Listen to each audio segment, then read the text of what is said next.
I want to know what it takes to be happy, we have to understand what is our current blueprint of how our life's supposed to be. Now, what do I mean by blueprint? Well, we have a story in our head of how life's supposed to be. Some people's story is you work hard in school, you become really great, you're a nice person, you're a good person, and then you grow up and you take care of yourself and you find the ideal man and you fall in love and you have a white picket fence and you have 3 perfect children and you live happily ever after. Somebody else's story, the old story was you work really hard in school, you excel in college, you go to work for a big corporation, and you move up through the ranks until you're the president or chairman of the company and you become successful and respected throughout life. These are some old stories.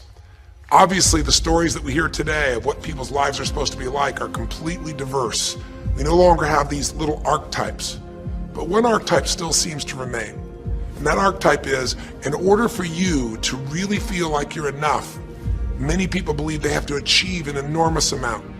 They may do it in different ways. They may do it by building a company and taking it public when they're 27 or 25 years old, or they find and create a new technology, or they become a very special doctor. But we live in a culture in the West that teaches people that you're not enough unless you do something really special and unique, and we define special and unique in interesting ways.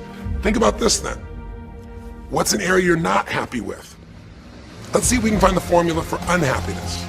If the formula for happiness is to be able to meet your expectations or exceed them, that really makes you excited, but to be happy, at least meet it. It doesn't have to be perfect, but if you generally are meeting what you expect you want from your life in that area, feel good.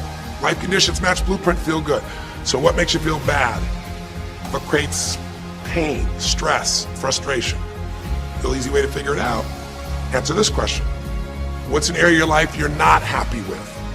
Let me be honest with yourself.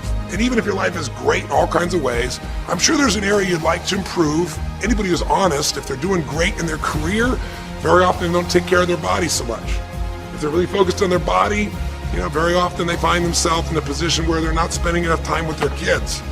Or if they're spending time with their kids, their intimate relationship's not doing so well, because it's the nature of human beings to focus on areas they feel comfortable with and strong in, and give those time, and the areas they don't feel so strong and they go, I don't have time for it. What they're really saying is, I don't feel very competent in that area. If you grew up taking care of folding your own clothes, making your own meals, going to the store, doing the grocery shopping, cleaning the bedroom, cleaning the house, vacuuming, taking out the trash, and you did that your whole life, then if you have to do that later on, you don't feel like you have economic pain because you don't have a maid.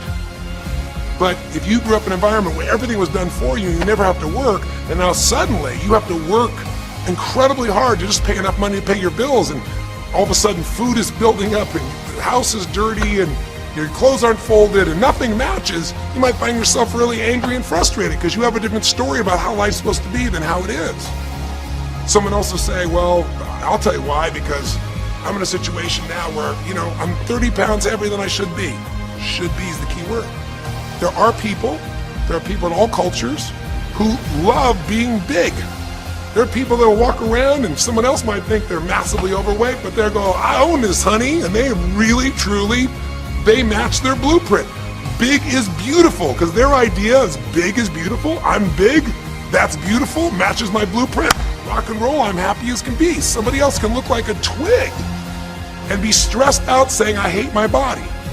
Because their blueprint says I should be the skinniest thing on earth, and I'm not skinny enough. Am I making sense? When your life conditions don't match your blueprint, you're going to have pain. If you and I, from this day forward, are going to be happy, just remember what we've said. It takes 2 things, grow and give. A meaningful life comes from growing, that sense of progress, and it comes from having life not just be about me, but about we, doing something that makes me feel connected to other people besides myself. That growth, that sense of contribution fills a deep spiritual need that we all have. When you're working on something you want to achieve, you have got to stand up to that voice. You've got to sell yourself every day on your abilities, on what you're doing, on the goal that you want to reach. You've got to sell yourself every day, every day, every day. According to your level of belief, it will manifest itself in what you're doing. Whatever we have right now, whatever we're demonstrating in our lives, is a result of what we believe subconsciously that we deserve.